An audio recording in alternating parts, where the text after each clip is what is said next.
менің жекеме шаш қиюды онлайн түрде үйренуге бола ма, болса қалай болады деп жиі жазуда.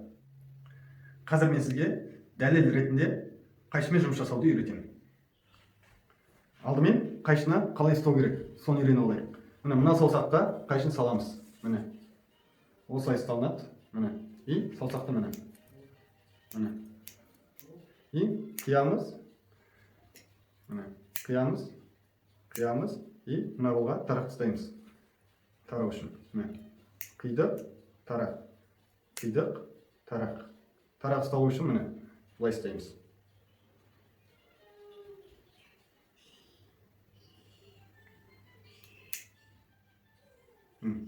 Мынаны былай ұстамаймыз міне. Саусақты шығарамыз. Басында қиындау болады, бірақ 10 рет, 15 рет қайталасаңыздар болды. Үйреніп кетесіздер. Ал енді шашпен жұмыс жасауды қараңыз. Шаш қалай жатады, солай суға барады.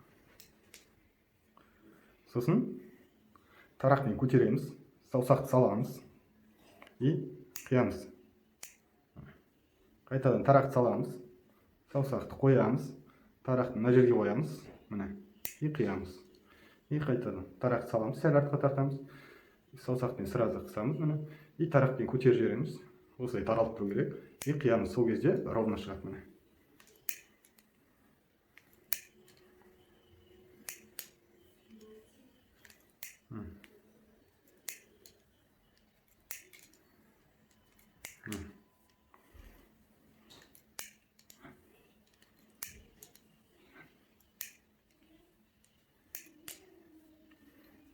Қанша қиғымыз келеді, саусақпен өлшеп қия береміз. Мынандай ма.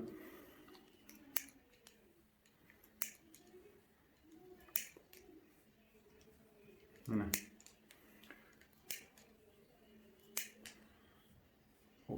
Осы жаттығуды 1 сағат, 1,5 сағат жасасаңыз болды. Қолыңыз үйреніп кетеді.